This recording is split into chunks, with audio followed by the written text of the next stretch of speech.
Hello everyone, welcome to this rapid recall series. तो इसमें हम लोग मूविंग चार्जेस और मैग्नेटिज्म का जो चैप्टर है उसको रिवाइज करने की कोशिश करेंगे। तो थोड़ा सा पहले हम बता दें कि इस सीरीज का, ये रैपिड रिकॉल सीरीज का मकसद क्या है। इसको आप माइंड मैप सीरीज की तरह भी ले सकते हैं। तो इसका मकसद हमारा चैप्टर पढ़ाना बिल्कुल नहीं है, उसमें काफी टाइम लगता है और काफी डेप्थ में जाना होता है। तो इसका मकसद ये है कि जैसे ही आपने चैप्टर कंप्लीट कर लिया है उसके बाद एग्जाम का टाइम आ गया, आपको क्विक रिकैप करना है, क्विक रिवीजन करना है जितना भी कॉन्सेप्ट्स है चैप्टर में उन सारे को। तो ये हम लोग इस सीरीज के थ्रू करने की कोशिश करेंगे और इससे आप लोगों को फायदा उठा सकते हैं। ठीक है, तो चूंकि ये रैपिड रिकॉल है तो बिना जरा सा भी वक्त बर्बाद किए हुए तो चलिए स्टार्ट करते हैं विदाउट एनी फर्दर डिले। तो जब हम मूविंग चार्जेस और मैग्नेटिज्म की बात करते हैं, राइट, तो सबसे पहले जो हम लोग देखते हैं कि भाई कोई भी अगर चार्ज पार्टिकल है किसी मैग्नेटिक फील्ड में तो उस पर फोर्स कितना लगता है, राइट। तो कोई भी चार्ज पार्टिकल अगर आपको मैग्नेटिक फोर्स में है तो उस पर जो फोर्स लगता है वो है क्यू वी क्रॉस बी। अब अगर इसमें हम लोग क्यू वी क्रॉस बी को अगर हम लोग देखते हैं तो v क्रॉस b जो है वो v और b दोनों के परपेंडिकुलर होगा। यानी कि ये जो फोर्स है, ये जो मैग्नेटिक फोर्स है किसी भी मूविंग चार्ज पार्टिकल पे, पहली बात तो चार्ज पार्टिकल अगर मूव कर रहा है तभी मैग्नेटिक फोर्स लगेगा। अगर चार्ज पार्टिकल रेस्ट में है तो मैग्नेटिक फोर्स नहीं लग सकता, क्योंकि जाहिर सी बात है रेस्ट में है तो वेलोसिटी की वैल्यू यहां पे जीरो होगी, राइट। तो चूंकि ये फोर्स दोनों ही यानी कि वेलोसिटी और मैग्नेटिक फील्ड दोनों के ही परपेंडिकुलर है, तो वर्क डन की अगर हम लोग बात करेंगे तो वर्क डन तो यार जीरो हो जाएगा, क्योंकि वर्क डन क्या बोलते हैं, एफ डॉट एस। तो जो डिस्प्लेसमेंट का डायरेक्शन है वो हमेशा वेलोसिटी के डायरेक्शन में होता है, आपका डिस्प्लेसमेंट का डायरेक्शन वेलोसिटी के डायरेक्शन में होता है और फोर्स वेलोसिटी से परपेंडिकुलर है, राइट। तो डॉट प्रोडक्ट की वैल्यू जीरो आ जाएगी, यानी कि वर्क डन जीरो हो जाएगा। अब अगर वर्क डन हमारा जीरो हो जाता है, राइट, तो चेंज इन काइनेटिक एनर्जी भी जीरो होगी वर्क काइनेटिक एनर्जी थ्योरम से, और change in kinetic energy zero होगी मतलब स्पीड चेंज नहीं कर सकता है मैग्नेटिक फोर्स। तो कोई भी पार्टिकल है उसका स्पीड मैग्नेटिक फोर्स कभी भी चेंज नहीं कर सकता है, हां डायरेक्शन जरूर चेंज कर सकता है, राइट। अब हम लोग देखते हैं कि चलिए ठीक है भैया, चलिए इतना फोर्स लग रहा है। अब मान लीजिए किसी यूनिफॉर्म मैग्नेटिक फील्ड में कोई भी चार्ज पार्टिकल है, राइट, तो इसका एनालिसिस किस तरह से होता है। तो जो नेक्स्ट पार्ट आपका है वो है motion of charge particle in uniform magnetic field. अब इसमें दो केस हम लोग बनाते हैं। पहला केस जहां पे वेलोसिटी मैग्नेटिक फील्ड के परपेंडिकुलर हो और दूसरा केस जहां पे वेलोसिटी मैग्नेटिक फील्ड के परपेंडिकुलर नहीं हो, राइट। तो अगर वेलोसिटी मैग्नेटिक फील्ड के परपेंडिकुलर है, जैसे ये देखिए कि यहां पे एक चार्ज पार्टिकल v वेलोसिटी दिया गया, मैग्नेटिक फील्ड अंदर की तरफ है, तो फोर्स q v क्रॉस भी ऊपर की तरफ होगा, राइट। सिमिलरली अच्छा, अब सोचिए जरा कि भैया वेलोसिटी इधर है, फोर्स ऊपर है, तो इसका पाथ कुछ इस तरह से होगा, राइट। वेलोसिटी इधर है एक्स एक्सिस के लॉन्ग, फोर्स वाई एक्सिस के लॉन्ग है, तो एक्स वाई प्लेन में ये मूव करेगा। अब किसी और पॉइंट पे देखें तो वेलोसिटी इधर है, फोर्स अंदर की तरफ है फिर से, तो भैया आप ये बोल सकते हैं कि ये जो पार्टिकल है ये सर्कुलर मोशन में मूव करेगा। तो अगर वेलोसिटी मैग्नेटिक फील्ड के परपेंडिकुलर होती है तो जो चार्ज पार्टिकल है वो सर्कुलर मोशन में मूव करता है, और यहां पे जो मैग्नेटिक फोर्स होगा क्यू वी बी वही सेंट्रीपिटल फोर्स का रोल प्ले करता है। तो जैसे ही आप इक्वेट कीजिएगा क्यू वी बी को m v square by r के साथ, तो जो रेडियस आएगा वो आएगा m v by q B. अच्छा, एम इंटू वी को आप मोमेंटम भी बोल सकते हैं, तो मोमेंटम बाई क्यू बी भी आप लिख सकते हैं। मोमेंटम को आप कभी कभी क्या होता है कि भैया वेलोसिटी ना दे करके ये बोल देता है कि भाई चार्ज पार्टिकल इस काइनेटिक एनर्जी के साथ मैग्नेटिक फील्ड में इंटर कर रहा है, राइट। तो अगर काइनेटिक एनर्जी हमको दे रखी है तो मोमेंटम को हम अंडर रूट 2 के एम भी लिख सकते हैं, तो ये अंडर रूट 2 के एम बाई क्यू बी। एक और चीज जो मैंने यहां पे लिखना छोड़ दिया है, वो कभी कभी क्या होता है कि बोलता है कि भैया एक इलेक्ट्रॉन है या कोई चार्ज पार्टिकल है, राइट। अब उसको जो है हम लोग काइनेटिक एनर्जी ना देकर के ये बोलेगा कि v पोटेंशियल डिफरेंस के साथ एक्सेलरेट करवा के मैग्नेटिक फील्ड में डाले। तो kinetic energy charge times potential, उसकी जो पोटेंशियल एनर्जी है वही काइनेटिक एनर्जी में बदलती है, तो potential energy q into v. तो यहां पे इस k के बदले आप q इंटू वी भी रख सकते हैं। तो अगर उस तरह का सवाल है तो आप रेडियस निकाल सकते हैं। अच्छा, टाइम पीरियड यहां पे क्या निकलता है, time period 2 pi m by Q भी निकलता है। यहां पे एक जो गौर करने वाली बात है वो ये है कि भैया ये जो टाइम पीरियड है, अगर आप इसका एक्सप्रेशन देख पा रहे हैं तो ये वेलोसिटी पे डिपेंड नहीं कर रहा है, तो यहाँ पे time period is independent of velocity होता है। अच्छा, अब दूसरा केस चलते हैं कि भाई अगर वेलोसिटी मान लीजिए मैग्नेटिक फील्ड के परपेंडिकुलर नहीं है, तो यहाँ पे जरा सा देखिए कि मान लेते हैं कि भैया ये वेलोसिटी है, मैग्नेटिक फील्ड वाई एक्सिस के अलोंग हमारा था, ये वेलोसिटी है। तो यहाँ पे क्या करना है हमको, बहुत सिंपल सा काम करना है, वेलोसिटी को हमको सबसे पहले रिजॉल्व कर लेना है। तो जैसे ही रिजॉल्व करेंगे तो ये अगर थीटा एंगल बना रहा है वेलोसिटी मैग्नेटिक फील्ड के साथ, तो v cos थीटा एक पैरेलल कंपोनेंट वेलोसिटी का हो जाएगा मैग्नेटिक फील्ड से, और एक परपेंडिकुलर कंपोनेंट हो जाएगा। अब जरा सा यहां पे समझिए कि अब ये जो पैरेलल कंपोनेंट है इसकी वजह से क्या फोर्स होगा, तो भैया फोर्स तो होता है क्यू v क्रॉस b। अगर वेलोसिटी मैग्नेटिक फील्ड के पैरेलल हो गया तो ये फोर्स जीरो हो जाएगा, मतलब पैरेलल कंपोनेंट ऑफ वेलोसिटी की वजह से कोई फोर्स इस पे नहीं होगा, यानी कि ये कांस्टेंट स्पीड के साथ स्ट्रेट लाइन में मूव करेगा, राइट। अच्छा, अब इस परपेंडिकुलर कंपोनेंट को देखते हैं। तो अगर वेलोसिटी, मान लीजिए, अब ये सोचिए कि भैया ये पैरेलल कंपोनेंट नहीं होता, सिर्फ और सिर्फ ये परपेंडिकुलर वाला कंपोनेंट होता, राइट। तो वेलोसिटी अगर इधर होती, मैग्नेटिक फील्ड इधर होता, तो फोर्स किधर होता, तो आप बोलते sir force Q v cross b। v cross b बेटा बाहर की तरफ आएगा, राइट। तो फोर्स बाहर की तरफ है, तो ये वेलोसिटी है, बाहर की तरफ फोर्स है, तो यानी कि इस हॉरिजेंटल प्लेन में पार्टिकल सर्कल में मूव करता, राइट। यहां पे वेलोसिटी है एक्स एक्सिस के अलोंग, जेड एक्सिस के अलोंग आपका फोर्स है, तो ये एक्स जेड प्लेन यानी कि इस हॉरिजेंटल प्लेन में ये सर्कल में मूव करता, राइट। अच्छा, तो अब इन दोनों को आप एक के ऊपर एक सुपर इंपोज कर दीजिए, तो यानी कि हॉरिजेंटल प्लेन में सर्कुलर मोशन में मूव करेगा और साथ ही साथ वाई एक्सिस की तरफ भी चलेगा, तो यानी कि ये सर्कुलर मोशन भी और वाई एक्सिस की तरफ भी चल रहा है, यानी कि इसका जो पाथ होगा वो स्पाइरल पाथ होगा। अब यहां पे दो चीजें स्पाइरल पाथ से रिलेटेड आती हैं। पहला तो ये आता है कि भाई साहब अगर ये स्पाइरल पाथ है तो इसका कुछ ना कुछ रेडियस है, ठीक। और दूसरा पिच। पिच क्या होता है यहां पे, तो पिच होता है कि भैया जो किसी भी दो सर्कल के बीच की जो दूरी है, किसी भी दो सर्कल के बीच की जो दूरी है उसी को हम लोग पिच बोलते हैं। तो जब रेडियस की बात करें तो रेडियस हम लोगों ने यहां पे भी देखा क्या है सर, रेडियस है mv/qb, राइट। अच्छा, तो अब सर्कुलर मोशन किस कंपोनेंट की वजह से है, तो circular motion sir perpendicular component की वजह से है, तो रेडियस के फॉर्मूला में आप mv/qb ही यूज कीजिएगा, बस v के बदले v परपेंडिकुलर कंपोनेंट की वैल्यू यहां पे डाल दीजिएगा।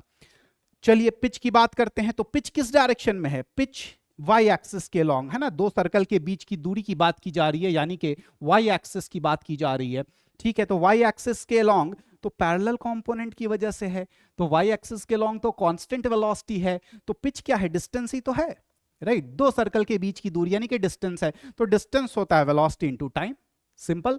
कौन सा वेलोसिटी, किस वेलोसिटी की वजह से वाई एक्सिस के लॉन्ग जा रहा है, तो सर ये पैरेलल कंपोनेंट ऑफ वेलोसिटी की वजह से जा रहा है, तो v पैरेलल इनटू टाइम। अच्छा, टाइम तो वही लगेगा, टाइम पीरियड 2πm/qb, तो जो भी पैरेलल कंपोनेंट ऑफ वेलोसिटी है उसको आप 2πm/qb के साथ मल्टीप्लाई कर दीजिएगा और आपका पिच आ जाएगा, ठीक। अब जो नेक्स्ट टॉपिक इसमें आता है वो आता है कि भाई कोई भी करंट कैरिंग वायर अगर किसी मैग्नेटिक फील्ड में है तो उस पे फोर्स कितना लगता है। तो ये बड़ा सिंपल सा है कि कोई भी करंट कैरिंग वायर अगर किसी मैग्नेटिक फील्ड में हो तो उस पे जो फोर्स लगेगी वो लगेगी IL cross B। Length vector हमेशा इसका जो डायरेक्शन होता है वो करंट के डायरेक्शन में रहता है, और लेंथ के लिए हमें क्या करना, बहुत आसान सा काम है। अगर मान लीजिए कोई आड़ा तिरछा वायर कुछ भी दे रखा है, हमें लेंथ वेक्टर चाहिए, तो हम कुछ नहीं करेंगे, बस इनिशियल पॉइंट को फाइनल पॉइंट के साथ कनेक्ट कर देंगे, ठीक। हम बस इनिशियल और फाइनल पॉइंट को कनेक्ट कर देंगे, और जैसे ही हम इनिशियल और फाइनल पॉइंट को कनेक्ट करेंगे तो ये जो भी लेंथ होगा वो हम ले लेंगे, ठीक है। तो IL क्रॉस B हो गया, ठीक। अब लेंथ वेक्टर का डायरेक्शन हमेशा हमको करंट के डायरेक्शन में लेना है, और अगर हम ऐसा कर लेते हैं तो इसी इक्वेशन से फोर्स का जो डायरेक्शन है वो भी समझ में आ जाएगा, किस डायरेक्शन में होगा, L क्रॉस B के डायरेक्शन में होगा। तो अगर जैसे मान लो कोई हमसे ये बोले कि भैया मुझे इस पॉइंट पे चाहिए, आइए थोड़ा सा इसको देख लेते हैं।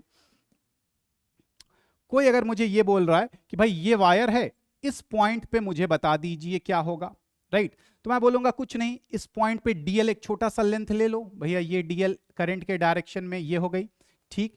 L क्रॉस B यानी कि इधर, ये हो गया फोर्स का डायरेक्शन, राइट। अच्छा, अब अगर वही मान लीजिए कि क्लोज लूप है, तो क्लोज लूप है तो लेंथ वेक्टर का क्या होगा, अभी अभी हम लोगों ने डिस्कस किया कि लेंथ वेक्टर के लिए हम लोग क्या करते हैं, इनिशियल पॉइंट को फाइनल पॉइंट के साथ जोड़ देते हैं, कनेक्ट कर देते हैं, राइट। तो अगर क्लोज्ड लूप है तो इनिशियल और फाइनल पॉइंट तो एक ही जगह पे होगा, तो लेंथ वेक्टर 0 हो जाएगा, यानी कि यहां पे फोर्स क्या हो जाएगी, 0 हो जाएगी। तो ये याद रखना है कि क्लोज लूप पे फोर्स हमेशा 0 होता है। हाँ, यहां पे एक छोटा सा कंडीशन है जो समझना है, ये तभी होता है जब मैग्नेटिक फील्ड यूनिफॉर्म हो।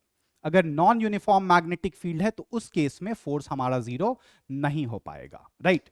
जो उसके बाद जो टॉपिक आता है वो आता है कि भैया चलिए ठीक है, अगर कोई क्लोज लूप है तो फोर्स तो 0 होगा, बट क्या टॉर्क होगा, तो यस सर, फोर्स तो 0 होगा बट टॉर्क होगा। जैसे आप इसी एक लूप को ले लीजिए, इसी लूप को समझने की कोशिश कीजिए।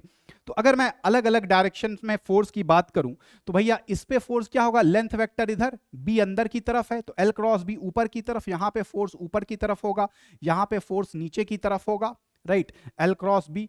इस पे बात करें तो एल वेक्टर इधर, बी अंदर, एल क्रॉस बी इधर की तरफ, और इधर अगर हम लोग बात करें तो एल क्रॉस बी हमारा इधर की तरफ होगा, राइट। तो भैया नेट फोर्स तो आपका 0 हो जाएगा, बट क्या ये रोटेट करेगा, यस ये रोटेट करेगा। तो अब रोटेट करेगा यानी कि टॉर्क होगा, तो टॉर्क कितना होता है, तो टॉर्क एन आई ए क्रॉस बी आप बोल सकते हैं, एन आई ए क्रॉस बी, जहां पे एन क्या है, नंबर ऑफ लूप, ये जो वायर है हमारा करंट लूप है उसमें कितना नंबर ऑफ लूप्स है वो हमारा एन से डिनोट होता है, और एन आई ए को हम लोग मैग्नेटिक मोमेंट भी बोल सकते हैं, राइट, या बोल क्या सकते हैं, बोलते हैं मैग्नेटिक मोमेंट, तो इसको हम लोग एम क्रॉस बी भी बोल सकते हैं। तो अब देखो यहां पे एक बहुत अच्छी सी चीज निकल करके सामने आई है कि भाई ये जो हमारा करंट कैरिंग लूप है वो हम उसको मैग्नेटिक डाइपोल की तरह ट्रीट कर रहे हैं। तो अब थोड़ा सा यहां पे कंपैरिजन आपको समझना पड़ेगा इलेक्ट्रिक डाइपोल और मैग्नेटिक डाइपोल में। इलेक्ट्रिक डाइपोल में अगर हम बात करें तो एक माइनस क्यू चार्ज, एक प्लस क्यू चार्ज होता था, राइट, उसको हम लोग डाइपोल बोलते थे। तो वहां का इलेक्ट्रिक डाइपोल मोमेंट आता था charge into distance Q into D, right. तो जैसे वहां पे इलेक्ट्रिक डाइपोल मोमेंट है वैसे ही यहां पे मैग्नेटिक डाइपोल मोमेंट है, राइट। और मैग्नेटिक डाइपोल मोमेंट कैसे निकालते हैं, तो एन आई ए, एरिया वेक्टर का डायरेक्शन क्या होता है, तो एरिया वेक्टर को आपको क्या करना है कि करंट के डायरेक्शन में अपने राइट हैंड को, अच्छा एक चीज और यहां पे बता दें कि सब कुछ हम लोग राइट हैंड से करते हैं, ए टू जेड जितना भी जो भी काम हम लोग करते हैं इस चैप्टर में वो सारा का सारा हम लोग राइट हैंड से ही करते हैं। तो आपको करना क्या है कि भाई अपने राइट हैंड को इस करंट के डायरेक्शन में मोड़िए, तो जो थंब का डायरेक्शन है यानी कि यहां बोर्ड के अंदर, तो बोर्ड के अंदर जो है हमारा एरिया वेक्टर का डायरेक्शन होगा। और चूंकि एन आई ए वेक्टर को ही मैग्नेटिक मोमेंट वेक्टर बोला जाता है, तो मैग्नेटिक मोमेंट वेक्टर का जो डायरेक्शन है वो एरिया वेक्टर के डायरेक्शन के बराबर है, क्योंकि एन और आई तो बेटा कांस्टेंट है, स्केलर क्वांटिटी है, राइट। तो मैग्नेटिक मोमेंट का डायरेक्शन कैसे निकलेगा सर, तो आपको जो एरिया वेक्टर का जो भी डायरेक्शन हो, यानी कि आपको करंट के डायरेक्शन में, करंट के अलोंग अपने राइट हैंड की उंगलियों को मोड़ना है, कर्ल करना है, और जो थंब का डायरेक्शन है वही आपका मैग्नेटिक मोमेंट या फिर बोल सकते हैं एरिया वेक्टर का डायरेक्शन होगा। तो वहां पे याद कीजिए इलेक्ट्रिक डाइपोल मोमेंट को अगर हम लोग किसी इलेक्ट्रिक फील्ड में डालते थे तो टॉर्क होता था P cross E, electric dipole moment cross product with electric field. तो यहां पे M cross B electric dipole moment के बदले मैग्नेटिक डाइपोल मोमेंट, और इलेक्ट्रिक फील्ड के बदले मैग्नेटिक फील्ड। अच्छा, तो ये बात तो समझ में आई कि it behaves as magnetic dipole. अब दूसरी बात अगर ये करें कि भाई अगर कोई भी इलेक्ट्रिक डाइपोल किसी इलेक्ट्रिक फील्ड में है तो पोटेंशियल एनर्जी याद कीजिए माइनस पी डॉट ई होता था, तो यहां पे potential energy minus m dot B हो जाएगा। इलेक्ट्रिक डाइपोल मोमेंट के बदले magnetic dipole moment, electric field के बदले मैग्नेटिक फील्ड। अच्छा, यहां पे से क्वेश्चन किस तरह से आता है, तो हमको ये बोल देगा कि भैया एक लूप है और इसको हमने 30 डिग्री से रोटेट करवाना है, तो क्या वर्क डन करना पड़ेगा। तो अगर एक्सटर्नल फोर्स की वजह से वर्क डन है, यानी कि हमें वर्क डन करना है, तो work done by external force positive of change in potential energy होता है। अगर मैग्नेटिक फील्ड की वजह से करना है तो negative of change in potential energy. तो हमें पोटेंशियल एनर्जी अगर निकालना सीख गए कि इनिशियली क्या एंगल है एम वेक्टर और बी वेक्टर के बीच में, उसके हिसाब से इनिशियल पोटेंशियल एनर्जी निकालेंगे, फिर फाइनली फाइनल पोटेंशियल एनर्जी निकालेंगे, और work done by external force की बात करेंगे तो you final minus you initial कर देंगे। दूसरा तरीका एक है इसी मैग्नेटिक मोमेंट को निकालने का। एक तरीका तो ये हुआ कि भैया एन आई ए कर दिए, वही हमारा मैग्नेटिक मोमेंट हो गया।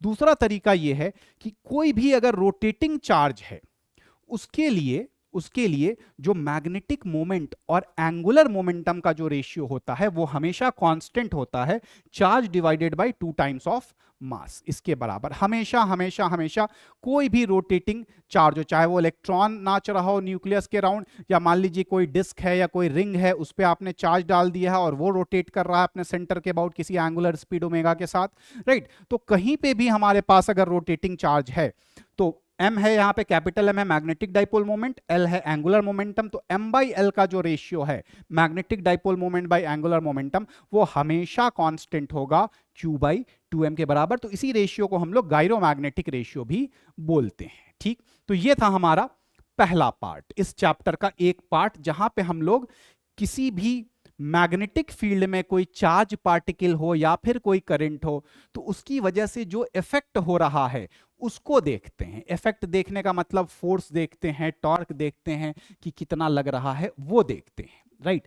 अब इसी चैप्टर का जो दूसरा पार्ट है वो ये है कि भैया मैग्नेटिक फील्ड निकालना, ठीक। अभी तक हम लोगों ने बात किया कि भैया मैग्नेटिक फील्ड की वजह से जो इफेक्ट होगा, तो बेसिकली इस चैप्टर को आप दो पार्ट में तोड़ सकते हैं। पहला पार्ट इसका है कि भैया मैग्नेटिक फील्ड की वजह से जो इफेक्ट होगा, है ना, मैग्नेटिक फील्ड है तो चार्ज पार्टिकल मूव कर रहा है तो कितना फोर्स लगेगा, किस तरह का पाथ होगा उसके मूवमेंट का, उसका रेडियस वगैरह, ये सारी चीजें निकालना, कितना फोर्स लगेगा, कितना टॉर्क लगेगा, ये एक पार्ट हुआ। अब जो इसका दूसरा पार्ट है इस चैप्टर का वो है अपना कि भैया मैग्नेटिक फील्ड कैसे निकाला जाए। तो बस ये लास्ट स्लाइड है, इसी में पूरा चैप्टर समा गया है, राइट। तो चलिए दूसरे पार्ट को जरा सा देखने की कोशिश करते हैं कि भाई अगर कोई भी चार्ज पार्टिकल मूव कर रहा है तो सबसे पहले तो यह समझना है कि मैग्नेटिक फील्ड प्रोड्यूस किस वजह से होती है। तो मैग्नेटिक फील्ड हमेशा जहां कहीं पे भी कोई चार्ज पार्टिकल अगर मूव कर रहा है तो मैग्नेटिक फील्ड वहां पे प्रोड्यूस होगी। तो मैग्नेटिक फील्ड हमेशा मूवमेंट ऑफ चार्ज पार्टिकल की वजह से ही प्रोड्यूस होती है, राइट। तो अब अगर कहीं पे भी कोई चार्ज पार्टिकल v वेलोसिटी के साथ मूव कर रहा है, उसकी वजह से किसी r डिस्टेंस पे मैग्नेटिक फील्ड कितना होगा, तो वो आपको मिलता है mu not by 4 pi q v cross r by are cube. ये सारे के सारे फॉर्मूला मैंने वेक्टर फॉर्मूला में लिखा है ताकि इससे आपको डायरेक्शन भी मिल जाए। तो भैया मैग्नेटिक फील्ड का डायरेक्शन क्या होगा, जो v क्रॉस r का डायरेक्शन होगा। तो v वेलोसिटी के अलोंग अपना राइट हैंड रखिएगा और पोजीशन वेक्टर की तरफ मोड़िएगा, v क्रॉस r का जो भी डायरेक्शन होगा वही मैग्नेटिक फील्ड का डायरेक्शन होगा। तो कोई भी चार्ज पार्टिकल अगर v वेलोसिटी के साथ मूव कर रहा है, ठीक, और किसी r डिस्टेंस पे हमें मैग्नेटिक फील्ड निकालना है तो मैग्नेटिक फील्ड हो जाएगा बेटा mu not by 4 pi q v cross r by are cube, ठीक।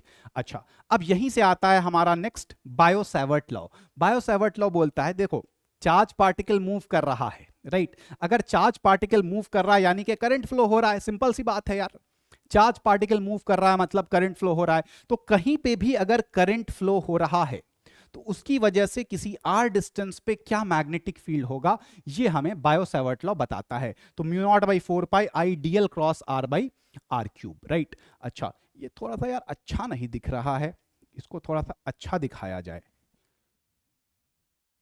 कोशिश करते हैं थोड़ी सी, देखते हैं क्या होता है।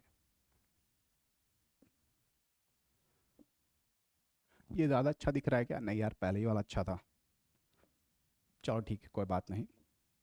ओ ओ ओ नहीं भैया, पूरा ही खत्म हो गया। चलिए ठीक है, कोई बात नहीं, ये ऐसे ही चलेगा।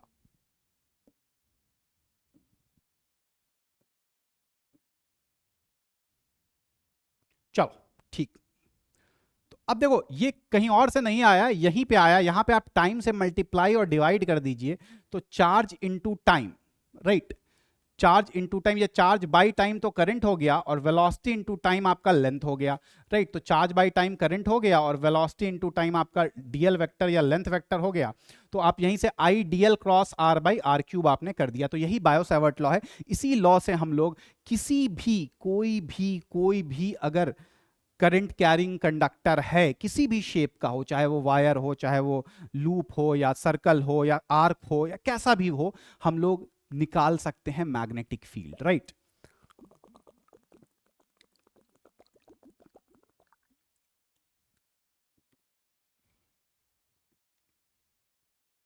तो ये हमारा बायो सैवर्ट लॉ है। तो ये फॉर्मूला आप सारे लोगों को याद रखना है। उसके बाद आते हैं अगला। अब इसके बेसिस पे हमें स्ट्रेट वायर की वजह से मैग्नेटिक फील्ड निकालना है।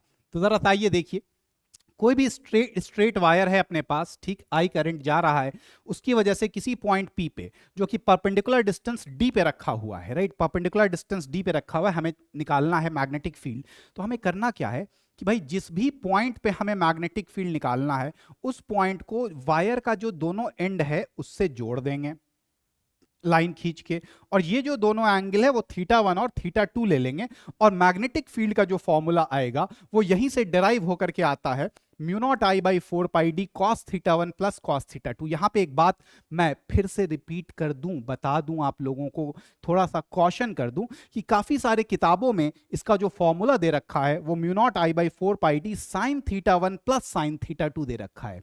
उस केस में θ1 और θ2 इस एंगल को वो लोग लेते हैं, राइट, इन दोनों एंगल को वो लोग θ1 और θ2 लेते हैं, राइट। बट ये अगर आप sin θ1 प्लस sin θ2 वाला फॉर्मूला यूज करते हैं तो किसी किसी केस में गड़बड़ी हो सकती है या फिर आपको गलत आंसर आ सकता है सही से अप्लाई नहीं करने की वजह से। तो मैं फिर से क्वेश्चन करता हूं कि भाई आप यही वाला फॉर्मूला याद रखिए और हमेशा इस एंगल को θ1 और θ2 आप लोग लेंगे, μ0I/4πd cos θ1 प्लस cos θ2। ये किसी भी फाइनाइट वायर की वजह से आपका मैग्नेटिक फील्ड होगा। अब इसी में अगर इनफाइनाइट वायर है, अगर ये वायर इंफिनिटी तक एक्सटेंड करता है तो ये θ1 कितना हो जाएगा, तो ये है थीटा। अब जैसे जैसे वायर बढ़ रहा है ये थीटा ऐसे ये होता जा रहा है तो ये थीटा छोटा होता चला जा रहा है, राइट। तो θ1 और θ2 दोनों 0 डिग्री हो जाएगा, तो cos 0 2, तो ये μ0I/2πd हो जाएगा, राइट। अगर सेमी इनफाइनाइट वायर है, अच्छा सर सेमी इनफाइनाइट का क्या मतलब होता है, तो देखो सेमी इनफाइनाइट वायर भी इनफाइनाइट वायर ही होता है, बस जिस पॉइंट पे हमें मैग्नेटिक फील्ड चाहिए वो किसी एक एंड के पास होता है, राइट। तो अगर कुछ यूं समझ लो कि भैया ये है अपना वायर, ये इनफाइनाइट है। इनफाइनाइट का मतलब यहां पे फिजिक्स में ये नहीं होता है कि भैया आसमान तक छू देगा, पूरा इनफाइनाइट है, नहीं। इनफाइनाइट का मतलब सिंपल सा इतना होता है कि भाई जिस पॉइंट पे हम उसका इफेक्ट देख रहे हैं उसके कंपैरिजन में इनफाइनाइट या काफी ज्यादा डिस्टेंस हो। जैसे फॉर एग्जांपल अगर मान लीजिए मुझे ये करंट कैरिंग वायर की वजह से इस पॉइंट पी पे मैग्नेटिक फील्ड चाहिए, अब ये वायर से इसका डिस्टेंस 1 मीटर है, तो कोई अगर 50 मीटर का भी वायर है तो उसको हम इनफाइनाइट वायर बोल सकते हैं। अगर ये डिस्टेंस अगर 1 सेंटीमीटर है तो अगर कोई 100 सेंटीमीटर यानी कि 1 मीटर का इतना बड़ा वायर है वो भी इनफाइनाइट वायर होगा, राइट। तो अगर अब इनफाइनाइट वायर का अगर आप लोग मतलब समझ चुके हैं तो इस पे मैं ज्यादा वो नहीं करता हूं ताकि आप लोगों को देखने के लिए अच्छा दिखता रहे। तो भाई अगर किसी इनफाइनाइट वायर के किसी एक एंड के पास की अगर हम लोग बात कर रहे हैं तो θ1 की जो वैल्यू हो जाएगी वो 90 डिग्री हो जाएगी, θ2 की वैल्यू अपनी 0 डिग्री हो जाएगी। तो यहां पे आपका एक टर्म तो 1 हो जाएगा, दूसरा टर्म 0 हो जाएगा, तो फिर आपका जो इक्वेशन आ जाएगा वो μ0I/4πd हो जाएगा, राइट। अच्छा अब यहीं पे अगर मान लीजिए कि भाई हमारे पास दो पैरेलल करंट कैरिंग वायर्स हैं, राइट, दो पैरेलल करंट कैरिंग वायर्स हैं हमारे पास, तो उनके बीच का जो फोर्स होता है पर यूनिट लेंथ वो μ0I1I2/2πd होता है। अब जरा से इसको समझ भी लेते हैं यहाँ पे कि किस तरह से होता है और किस डायरेक्शन में होगा। तो जैसे मान लीजिए कि मुझे ये निकालना है कि ये जो दूसरा वायर है जिसमें I2 करंट फ्लो हो रहा है इस पे कितना मैग्नेटिक फील्ड लग रहा है, तो भाई हम तो सबसे पहले ये निकालेंगे कि भैया यहाँ पे मैग्नेटिक फील्ड कितना है। अब ये मैग्नेटिक फील्ड किस वायर की वजह से हो रहा है, तो जाहिर सी बात है पहले वायर की वजह से हो रहा है। तो अब पहले वायर की वजह से ये आपका करंट का डायरेक्शन हो गया, राइट। तो इसकी वजह से जो मैग्नेटिक फील्ड का डायरेक्शन होगा वो किधर होगा, अंदर की तरफ होगा, राइट। तो यहां पे मैग्नेटिक फील्ड अंदर की तरफ है, ठीक है। अच्छा अब ये जो I2 करंट है ये इस मैग्नेटिक फील्ड के अंदर है, राइट। अब चूंकि ये मैग्नेटिक फील्ड के अंदर है तो कोई भी करंट कैरिंग वायर अगर किसी मैग्नेटिक फील्ड में होता है तो उस पर फोर्स लगता है IL×B। अभी अभी हम लोगों ने जस्ट अभी देखा है कि कोई भी करंट कैरिंग कंडक्टर या वायर अगर मैग्नेटिक फील्ड में है तो फोर्स लगता है IL×B, राइट। तो अब चूंकि ये मैग्नेटिक फील्ड के अंदर ये I2 करंट है तो फोर्स लगेगा IL×B। लेंथ वेक्टर किस डायरेक्शन में लेते हैं, तो लेंथ वेक्टर सर करंट के डायरेक्शन में लेते हैं, और B अंदर L×B इधर की तरफ, तो यानी कि इस पे जो फोर्स लग रहा है वो लेफ्ट की तरफ लग रहा है। सिमिलरली अगर आप इस वायर पे फोर्स की बात करेंगे तो राइट की तरफ लगेगा। तो एक चीज जो मुझे यहां से समझ में आ रही है कि अगर दोनों वायर में करंट पैरेलल डायरेक्शन में है यानी कि सेम डायरेक्शन में है तो दोनों वायर एक दूसरे को अट्रैक्ट करेगा, और अगर दोनों वायर में करंट जो है वो एंटी पैरेलल है यानी कि ऑपोजिट डायरेक्शन में है तो दोनों वायर एक दूसरे को रिपेल करेगा। पर यूनिट लेंथ कितना फोर्स आता है sir, mu naught I1 I2 by 2 pi D, ये हम लोगों को याद रखना है। ठीक, अच्छा एक चीज जो यहां पे कि किसी भी, अगर मान लीजिए कि हमारे पास स्ट्रेट वायर है, उसकी वजह से अगर हमें मैग्नेटिक फील्ड चाहिए, तो हम लोगों ने इक्वेशन तो देख लिया कि सर मैग्नेटिक फील्ड का मैग्नीट्यूड कितना होगा, उसका डायरेक्शन किस डायरेक्शन में होगा, ये भी जरा समझ लेते हैं। तो जैसे मैंने आप लोगों को बताया कि भैया इस चैप्टर में या किसी भी चैप्टर में हम लोग सिर्फ दाएं हाथ का इस्तेमाल करते हैं, राइट हैंड का इस्तेमाल करते हैं, लेफ्ट हैंड का इस्तेमाल पूरे फिजिक्स में कहीं भी नहीं करते हैं। तो आपको देखो यार, बड़ा सिंपल सा चीज है कि भाई राइट हैंड में तुम्हारे पास क्या क्या है, एक अंगूठा है, दूसरी चारों उंगलियां हैं। ठीक, उंगलियों को तुम मोड़ सकते हो, अंगूठा सीधा रहता है। तो बहुत सिंपल सा है भाई हिसाब किताब कि भाई अब जैसे ये बताओ कि अब ये स्ट्रेट वायर है, अब इसमें उंगली को फिट कर पाओगे या अंगूठा फिट कर पाओगे? तो आप बोलिएगा कि सर जाहिर सी बात है स्ट्रेट वायर है तो अंगूठा फिट होगा, तो अब बचा क्या, उंगली बची। तो अब उंगली का जो कर्ल है, curl of your right hand fingers, वही आपका मैग्नेटिक फील्ड का डायरेक्शन है। तो इस पॉइंट पी पे अगर मैं बात करूं तो भैया मैग्नेटिक फील्ड का डायरेक्शन अंदर की तरफ होगा, और इधर से कहीं पे मैं बात करूं, यहां पे मैं इधर कहीं पे बात करूं, तो मैग्नेटिक फील्ड का डायरेक्शन बाहर की तरफ होगा। तो बहुत सिंपल सा है, you have to place the thumb of your right hand along the direction of current and the curl of your finger gives the direction of the magnetic field। तो कोई भी अगर स्ट्रेट वायर है तो उसकी वजह से मैग्नेटिक फील्ड हम लोग इस तरह से निकालते हैं। ठीक, अब आते हैं नेक्स्ट, अगर मान लीजिए कोई भी सर्कुलर लूप है, ठीक है, तो ये हमारा एक सर्कुलर लूप है। यहां पे आप देखिए डॉट है, यानी कि यहां से करंट बाहर आ रही है और यहां से करंट अंदर को जा रही है, यहां से बाहर आ रही है, यहां से अंदर को जा रही है। ठीक, तो सबसे पहली बात तो डायरेक्शन की बात कर लेते हैं कि भैया अगर सर्कुलर लूप है तो मैग्नेटिक फील्ड का क्या डायरेक्शन होगा। तो अब मुझे फिर से वही बात बता दो यार कि अगर ये सर्कुलर लूप है तो यहां पे उंगलियों को उसके अलोंग मोड़ सकते हो या थंब को? तो थंब तो यार स्ट्रेट रहता है, राइट। तो सर्कुलर लूप अगर है तो उंगलियों को हम जिस डायरेक्शन में करंट यहां से बाहर आ रहा है, यहां से अंदर जा रहा है, तो हम उंगलियों को ऐसे मोड़ लेते हैं, तो जो थंब का डायरेक्शन है वही हमारा मैग्नेटिक फील्ड का डायरेक्शन हो जाएगा, राइट। अच्छा दूसरी बात यहाँ पे थोड़ा सा लोग कंफ्यूज हो जाते हैं कि क्या मैग्नेटिक फील्ड ऐसे स्ट्रेट होगा। तो देखो मैग्नेटिक फील्ड की एक प्रॉपर्टी है, मैग्नेटिक फील्ड लाइंस की प्रॉपर्टी है कि वो हमेशा क्लोज्ड लूप में होता है। तो होगा तो क्लोज्ड, ठीक, यानी कि होगा एक क्लोज्ड लूप, है ना। बट यहां पे अगर आप देखिएगा तो आप स्ट्रेट की तरह से इसको, अगर छोटा सा पार्ट, कोई भी बड़ा सा सर्कल है तो उसका छोटा सा पार्ट आप स्ट्रेट लाइन की तरह समझ सकते हैं, राइट। तो जब मैंने बोला कि भैया यहां पे आपका जो मैग्नेटिक फील्ड है वो राइट की तरफ होगा, तो एक्चुअली वो राइट की तरफ जाके फिर इधर से होता हुआ फिर पूरा क्लोज्ड लूप इस तरह से बनाएगा, राइट। लेकिन आप यहां पे बोल सकते हैं कि हाँ सर राइट की तरफ है, ठीक। अच्छा, इसी बायो-सैवर्ट लॉ से हम लोग इसको डिराइव करते हैं, और कितना आता है मैग्नेटिक फील्ड, तो mu naught I r square by 2x square plus r square to the power 3/2 आता है, ठीक। तो इस फॉर्मूला को याद रखना है ना, कि भैया सर्कुलर लूप की वजह से मैग्नेटिक फील्ड कितना होगा, इसको हम लोगों को याद रखना है यहां पे। अब अगर कोई हमसे पूछे कि भैया हमको सेंटर पे ही चाहिए, एक्स क्या है, एक्स एक्सिस पे कोई पॉइंट है, एक्स क्या है, एक्सिस पे कोई पॉइंट है, आर इसकी रेडियस है। अगर कोई बोले कि मुझे सेंटर पे ही चाहिए, तो मैं बोलूंगा सेंटर पे एक्स की वैल्यू को 0 कर दो, तो यहाँ पे आर क्यूब हो जाएगा, आर स्क्वायर कट जाएगा और mu naught I by 2r आ जाएगा। एक छोटी सी चीज और बता देते हैं, अभी अभी हम लोगों ने डिस्कस किया है कि भाई कोई भी अगर करंट कैरिंग लूप है तो उसको हम लोग मैग्नेटिक डाइपोल की तरह ट्रीट कर सकते हैं, राइट। तो भाई अगर ऐसी बात है तो ये भी तो हमारा करंट कैरिंग लूप है, तो क्या हम इसको भी मैग्नेटिक डाइपोल की तरह ट्रीट कर सकते हैं? यस। तो अगर कोई करंट कैरिंग सर्कुलर कॉइल है तो उसको भी हम लोग मैग्नेटिक डाइपोल की तरह ट्रीट कर सकते हैं। और इसी में जब अगर आप एक्स को बहुत बहुत कम ले लेंगे, है ना। अच्छा, डाइपोल की तरह अगर ट्रीट करना है तो डाइपोल का जो बिहेवियर होता है वो उसको फॉलो करना होगा। अब डाइपोल का क्या बिहेवियर होता है, अगर हम इलेक्ट्रिक डाइपोल की बात करें तो दो charge particle minus Q plus Q placed at A small separation, ठीक। स्मॉल सेपरेशन, स्मॉल सेपरेशन का क्या मतलब हुआ भैया, कितना स्मॉल, तो भाई जिस पॉइंट पे उसका इफेक्ट देख रहे हैं उसके कंपैरिजन में बहुत छोटा, राइट। तो अगर हम x बहुत बहुत छोटा ले लेंगे r से, ठीक है, x is much much lesser than r, तो फिर हमारा जो मैग्नेटिक फील्ड आ जाएगा, इसी को अगर आप x much much lesser than r करके सॉल्व कीजिएगा तो 2 mu not by 4 pi m by r cube आ जाएगा। अब जरा सा गौर कीजिए, यहां पे जरा सा गौर कीजिए। अच्छा, थोड़ा सा मेरे ख्याल से यहां से गलती हो गई है कि x much much greater then r होना चाहिए, तभी ये डाइपोल की तरह बिहेव करेगा, राइट। तो अगर रेडियस ही बहुत बड़ा हो जाएगा तब तो ये डाइपोल कहां रहा, इसको तो छोटा होना है, राइट। तो ये थोड़ा सा गलत लिखा गया है, यहाँ पे थोड़ा सा हम लोग पहले तो ठीक कर लेते हैं।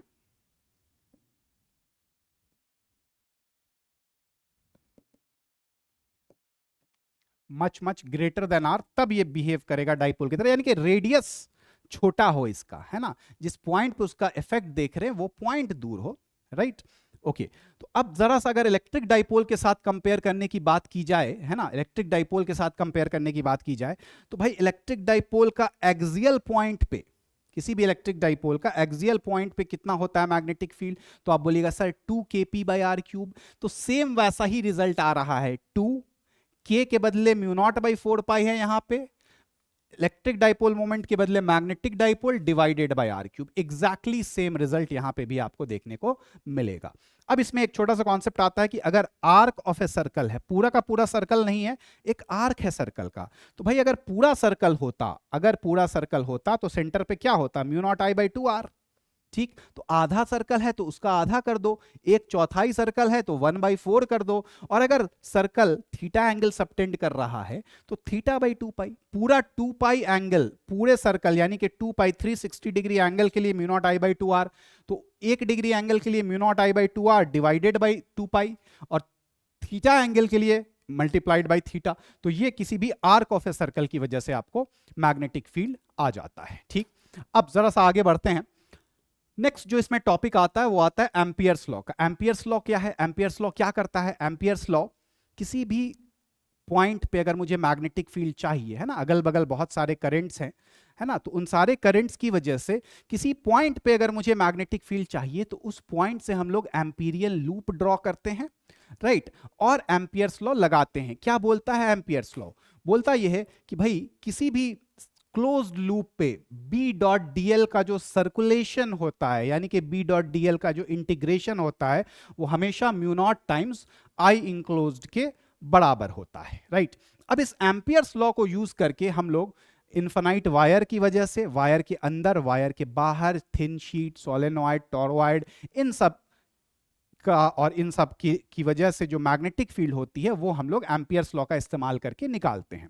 तो अगर हम इन्फिनाइट वायर की बात करें कि इन्फिनाइट वायर है, राइट, तो इसको अगर मैं टॉप व्यू देखूं तो इस तरह का मुझे दिखेगा। अब अगर मुझे किसी बाहर के पॉइंट पे, वायर के बाहर किसी पॉइंट x पे मैग्नेटिक फील्ड चाहिए, या वायर के अंदर किसी पॉइंट पे मैग्नेटिक फील्ड चाहिए, तो जिस भी पॉइंट पे चाहिए, मान लीजिए मुझे अंदर चाहिए, तो जिस भी पॉइंट पे चाहिए वहां से एक एम्पीरियन लूप ड्रॉ करेंगे, राइट, और इसको लगाएंगे, B.dl is equal to μ0 I enclosed, right. तो जैसे ही हम लोग ऐसा करेंगे और इसको सॉल्व करेंगे तो भाई अंदर के पॉइंट पे जो मैग्नेटिक फील्ड हमारी आएगी वो μ0 Ix/2πr² आता है, और बाहर के पॉइंट पे तो हमें पता ही है इन्फिनाइट वायर की वजह से, इन्फिनाइट वायर की वजह से μ0 I/2πd, d क्या है, डिस्टेंस, यहां पे d के बदले क्या है, x है, तो μ0 I/2πx आपको आ जाएगा। सिमिलरली जब आप थिन शीट की बात करेंगे तो अब ये मान लीजिए हमारे पास एक थिन पतली सी शीट है, करंट यहां से बाहर आ रहा है, करंट पर यूनिट लेंथ हमारा क्या है, करंट पर यूनिट लेंथ हमारा अगर मान लेते हैं k है, तो हम लोग यहां पे भी वही करेंगे कि अगर इस पॉइंट पे मुझे मैग्नेटिक फील्ड चाहिए सर, तो हम लोग क्या करेंगे, यहां से एम्पीरियन लूप ड्रॉ करेंगे।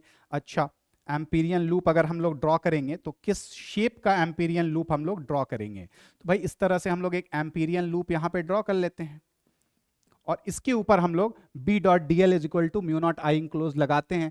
तो भाई अगर इसको हम लोग इसको सॉल्व करने की जब हम लोग कोशिश करते हैं तो ये हमारा जो रिजल्ट आता है वो μ0 K/2 आता है। K यहाँ पे क्या है, K है यहाँ पे करंट पर यूनिट लेंथ है, ठीक है, बड़ा सिंपल सा है। B.dl आप कीजिएगा तो इसमें मान लो इसका लेंथ L है, तो B इंटू L, तो 2BL हो गया, राइट, और μ0 I इंक्लोज क्या होगा, यहीं पे बता देते हैं, 2BL, और I इंक्लोज कितना हो जाएगा भाई, करंट पर यूनिट लेंथ इनटू लेंथ, तो L से L आपका कट जाएगा और B आ जाएगा μ0 K/2, राइट। इसी तरह से हम लोग इसको डेराइव करते हैं। अच्छा, चूंकि ये गंदा ना हो तो हम लोग इसको जल्दी से मिटा भी देते हैं, समझाने के लिए था आपको। ओके, अब आते हैं सोलेनॉइड। सोलेनॉइड में थोड़ा सा समझना है, सोलेनॉइड होता क्या है, तो सोलेनॉइड एक स्प्रिंग की तरह होता है, राइट, वही हमारा एक स्प्रिंग है, वही हमारा सोलेनॉइड है सर, राइट। अच्छा, उसको या तो हम इस तरह से स्प्रिंग की तरह ऐसे ऐसे रिप्रेजेंट कर सकते हैं, ठीक है, सोलेनॉइड को, एक तरीका तो ये है सोलेनॉइड को रिप्रेजेंट करने का। दूसरा तरीका है कि आप दो स्ट्रिप बना लीजिए, आप दिखाइए डॉट और क्रॉस, डॉट का मतलब हुआ कि सर करंट यहां से बाहर आ रही है, यहां से अंदर जा रही है, करंट यहां से बाहर आ रही है, अंदर जा रही है, राइट। अब अगर किसी पॉइंट, मान लो इस पॉइंट पे मुझे मैग्नेटिक फील्ड चाहिए, तो हमें करना क्या है, इस पॉइंट से दोनों एंड को जोड़ देना है, ये एंगल θ1 θ2 ले लेना है, और जो मैग्नेटिक फील्ड होगा वो हमारा mu not ni/2 cos θ1 plus cos θ2 हो जाएगा। यहां पे ये जो n है, ये जरा सा समझना है कि ये जो n है ये number of turns per unit length है, number of turns per unit length, एक यूनिट लेंथ में कितना टर्न है वो है हमारा, राइट। ओके,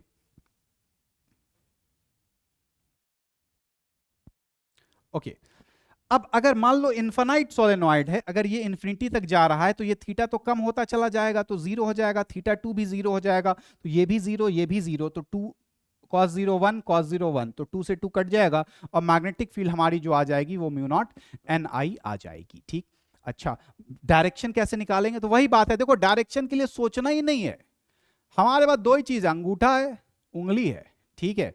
अब यहां पे करंट ऐसे आ रहा है, तो करंट के डायरेक्शन में मुझे रखना है, क्या रख पाएंगे, तो करंट तो भाई कर्व में आ रहा है, स्ट्रेट लाइन तो है नहीं, कर्व है, तो जाहिर सी बात है भैया हाथ ही रख पाएंगे, उंगलियां ही रख पाएंगे, तो बचा क्या, थंब, तो थंब का जो डायरेक्शन है वही हमारा मैग्नेटिक फील्ड का डायरेक्शन हो जाएगा। तो यहां पे अगर यहां से करंट बाहर आ रहा है, यहां से अंदर जा रहा है, तो मैग्नेटिक फील्ड का डायरेक्शन राइट की तरफ हो जाएगा, राइट। अगेन यहां पे भी मैग्नेटिक फील्ड हमेशा क्लोज लूप बनाता है, तो राइट की तरफ जब मैं बोल रहा हूं तो यहां पे राइट की तरफ तो है, बट ये देखिएगा तो ये कुछ इस तरह से आएगा, पूरा कर्व होकर के, इधर से भी इस तरह से आएगा, राइट। खैर अभी फिलहाल के लिए हम लोग बस बोल सकते हैं राइट की तरफ होगा, इतना से काम चल जाएगा, लेकिन आपको पता होना चाहिए कि ये क्लोज लूप पूरा बनेगा, राइट। अच्छा, आगे बढ़ते हैं।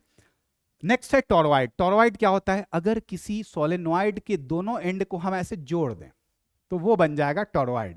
या फिर आप इसको ऐसे भी समझ सकते हैं कि भाई अगर आप लोग चूड़ी वगैरह खरीदने गए होंगे, है ना, तो ऐसा लट्ठा टाइप का होता है, उस पर चूड़ियां लगा के रखते हैं, राइट, तो वही हमारा, वही जो शेप है वही हमारा टॉरॉइड है। अब मान लीजिए इस पे हमने करंट या वायर की वाइंडिंग कर दी है, राइट, वायर बांध दिया है, करंट यहां से बाहर आ रहा है, यहां से अंदर जा रहा है, तो पहले तो मैग्नेटिक फील्ड का डायरेक्शन, तो मैग्नेटिक फील्ड यहां से बाहर आ रहा है, यहां से अंदर जा रहा है, तो यहां से बाहर आया, इधर से अंदर गया, राइट, तो मैग्नेटिक फील्ड का डायरेक्शन आपका इसी तरह से टैंजेंशियली होता चला जाएगा।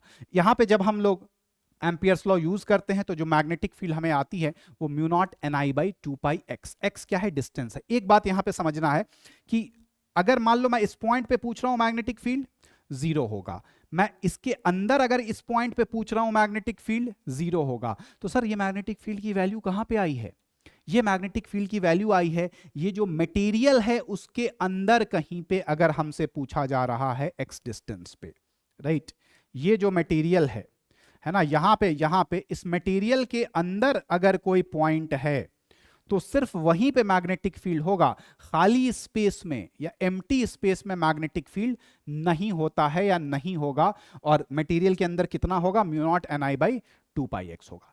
तो ये था हमारा पूरा का पूरा चैप्टर का सार।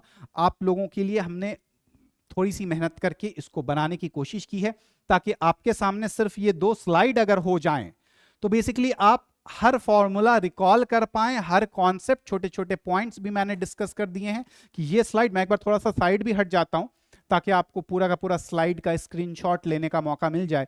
तो ये है हमारी पहली स्लाइड और ये है हमारी दूसरी स्लाइड। तो ये 2 स्लाइड अगर आपके पास है तो यानी कि आपका एक तरह से फुल रिवीजन हो गया है, ये सारे फॉर्मूलाज आप लोगों को याद रखने हैं। तो माइंड मैप की तरह से मैंने थोड़ा सा इसको कलर कोड करने की भी कोशिश की है ताकि दिमाग में आपके फिट बैठ जाए। तो आप सारे लोगों से ये गुजारिश है कि सब लोग कमेंट्स में बताएंगे कि ये आपको माइंड मैप का तरीका कैसा लगा, और अगर अच्छा लगा तो हम लोग इसको कंटिन्यू करेंगे और इस तरह के और सारे चैप्टर्स के माइंड मैप लाने की कोशिश करेंगे, ठीक है। तो thank you everyone, thanks a lot. तो फिर मिलते हैं इसी तरह के किसी सेशन में, तब तक के लिए अपना ख्याल रखिए और पढ़ते रहिए। Bye bye.